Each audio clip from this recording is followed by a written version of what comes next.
Hi friends, ഞാനിന്ന് നിങ്ങളുമായിട്ട് share ചെയ്യാൻ പോകുന്നത് എല്ലാ വീട്ടമ്മമാർക്കും വളരെ യൂസ്ഫുള്ളായ നല്ല നല്ല ടിപ്സുകളുമായിട്ടാണ്. അപ്പോൾ വീഡിയോ സ്കിപ്പ് ചെയ്യാതെ കാണുക. അതുമാത്രമല്ല, എൻ്റെ ഈ ചാനൽ സബ്സ്ക്രൈബ് ചെയ്യാതെ കാണുന്ന കൂട്ടുകാരുണ്ടെങ്കിൽ പ്ലീസ് ഒന്ന് സബ്സ്ക്രൈബ് ചെയ്ത് സപ്പോർട്ട് ചെയ്യാനും കൂടി മറക്കരുത്. അപ്പോൾ ഫസ്റ്റ് ടിപ്പിലോട്ട് കിടക്കാം. അപ്പോൾ നമ്മുടെ കയ്യിൽ ഇതേപോലെ വാടിയ നാരങ്ങയൊക്കെ ഉണ്ടെങ്കിൽ പകുതി എടുക്കുക. എന്നിട്ട് നമ്മൾ 5-6 ഗ്രാമ്പു ഇതേപോലെ ആ നാരങ്ങയ്ക്കകത്ത് കുത്തി കൊടുക്കുക. അപ്പോൾ ഇതുകൊണ്ട് നമുക്ക് പല്ലി, അതേപോലെ തന്നെ കൊതുക്, ഈച്ച ഇങ്ങനെയൊക്കെയുള്ള ശല്യം നമുക്ക് കിച്ചണിലുണ്ടെങ്കിൽ അതെല്ലാം മാറിക്കിട്ടും. കാരണം ഈ ഒരു സ്മെല്ലടിച്ചിട്ട് ആ ഭാഗത്തൊന്നും അങ്ങനെ ഒരു പല്ലിയോ പാറ്റയോ ഒന്നും തന്നെ വരത്തില്ല. കാരണം നല്ലൊരു മണമാണ് നാരങ്ങയുടെയും ഗ്രാമ്പൂവിൻ്റെയും കൂടെ ആകുമ്പോഴത്തേന് ഇതേപോലെ നമുക്ക് കിച്ചണിൽ എവിടെയൊക്കെയാണോ അവിടെയൊക്കെ വെച്ച് കൊടുക്കാവുന്നതാണ്. അടുത്ത ടിപ്പെന്ന് പറഞ്ഞാൽ നമ്മൾ സവാള അരിയുമ്പോഴത്തേന് കണ്ണെരിയും. അപ്പോൾ അതിന് മുമ്പായിട്ട് കഞ്ഞിവെള്ളം ഉണ്ടെങ്കിൽ ഇതേപോലെ ഒരു അരമണിക്കൂറോളം കഞ്ഞിവെള്ളത്തിൽ ഇട്ട് വയ്ക്കുക. അപ്പം നമ്മൾ അരിയുമ്പോഴത്തേന് എത്ര അരിഞ്ഞാലും കണ്ണെരിയത്തില്ല.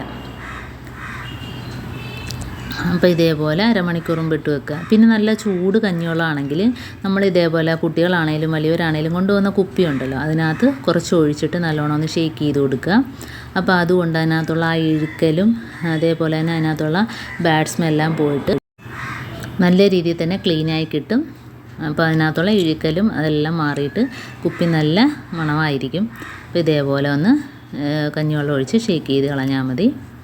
എന്നിട്ടൊന്ന് വൃത്തിയാക്കി എടുക്കുക. അതേപോലെ നമ്മുടെ സിങ്ക് ബ്ലോക്ക്, അതൊരു പ്രശ്നം തന്നെയാണല്ലേ. അപ്പം ഇതേപോലെ ബ്ലോക്കായി കിടക്കുകയാണെങ്കിൽ നമ്മുടെ കയ്യിൽ പഴയ കുപ്പിയൊക്കെ ഉണ്ടെങ്കിൽ, നമ്മൾ വെറുതെ കളയുന്ന കുപ്പിയൊക്കെ ഉണ്ടെങ്കിൽ മുറിച്ചെടുക്കുക. എന്നിട്ട് നമ്മൾ ബ്ലോക്ക് നല്ലോണം ഉണ്ടെങ്കിൽ ഇതേപോലെ ആ കുപ്പി ഒന്ന് കമത്തി കൊടുക്കുക.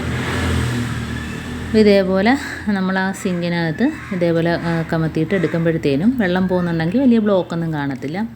അപ്പോൾ നമുക്ക് ഇതേപോലെ ചെയ്ത വെള്ളമെല്ലാം കളഞ്ഞതിന് ശേഷം നമുക്ക് സിങ്കൊന്ന് തേച്ച് കഴുകിയെടുക്കാം. ഇനിയിപ്പം ഞാൻ സിങ്ക് തേച്ച് കഴുകിയെടുക്കാനായിട്ട് നാരങ്ങയും ഉപ്പുമാണ് എടുക്കുന്നത്.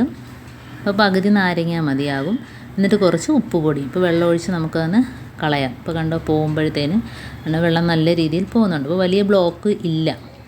അപ്പം നമുക്ക് ആദ്യം സിങ്ക് തേച്ച് കഴുകുക. അപ്പം നാരങ്ങയും വാടിയ നാരങ്ങ ഉണ്ടെങ്കിൽ അത് മതി. എന്നിട്ട് പൊടിയുപ്പ് അതും കൂടെ വെച്ച് നമുക്ക് നല്ലോണം ഒന്ന് തേച്ച് കൊടുക്കുക. അപ്പം നാരങ്ങ എപ്പോഴും നമ്മുടെ കയ്യിൽ ഉണ്ടാകണമെന്നില്ല. അപ്പോൾ ഉള്ള സമയത്ത് ഇതേപോലെ നമ്മൾ ചെയ്യുക. കാരണം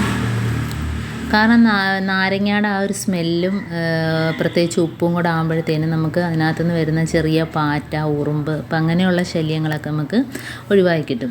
അതുമാത്രമല്ല, നമ്മൾ നാരങ്ങ വെച്ച് തേക്കുമ്പം ആ ഒരു സിങ്ക് സ്റ്റീലാണല്ലോ, അപ്പോൾ അത് നല്ല രീതിയിൽ തന്നെ വെട്ടിത്തിളങ്ങുകയും ചെയ്യും. നല്ലൊരു മണമായിരിക്കും കിച്ചണിൽ.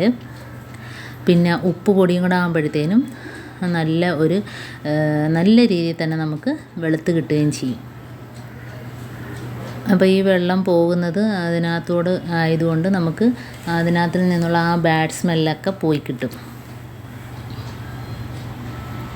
അപ്പോൾ ഇതേപോലെ നല്ല രീതിയിലൊന്ന് തേച്ച് കൊടുക്കുക. പകുതി നാരങ്ങ മാത്രം മതി. ഇനി നമുക്ക് വെള്ളം ഒഴിച്ച് കൊടുക്കാം. കണ്ടോ, നല്ല രീതിയിൽ തന്നെ ഒരുപാടിട്ട് തേച്ച് കഴുകി സോപ്പ് ഒന്നും തന്നെ ഉപയോഗിച്ചിട്ടില്ല. അപ്പോൾ നല്ല രീതിയിൽ തന്നെ ക്ലീൻ ചെയ്യാം. കാരണം നാരങ്ങ ഉള്ള സമയത്ത് ഇങ്ങനെ ചെയ്യുക, അല്ലാത്തപ്പോൾ നമുക്ക് വേറെ എന്താണെന്ന് വെച്ചാൽ ചെയ്യാം. കാരണം നമ്മൾ കെമിക്കലൊക്കെ ഉപയോഗിക്കുമ്പോഴാണ് കൂടുതൽ ബ്ലോക്കൊക്കെ വരുന്നത്. അപ്പം ഇനി നമുക്ക് കഴുകി ഇറക്കിയതിന് ശേഷം ഞാനിപ്പോൾ ഇതിനകത്ത് ഇടുന്നത് ഡ്രെയിൻ ക്ലീനർ എന്ന പൊടിയാണ്. കടയിലൊക്കെ അത് കിട്ടും, എല്ലാ സൂപ്പർ മാർക്കറ്റിലും കിട്ടും. അപ്പം നമുക്ക് വലിയ ബ്ലോക്കൊക്കെ ഉണ്ടെങ്കിൽ അതൊന്ന് കുറച്ചിട്ട് കൊടുത്താൽ മതി.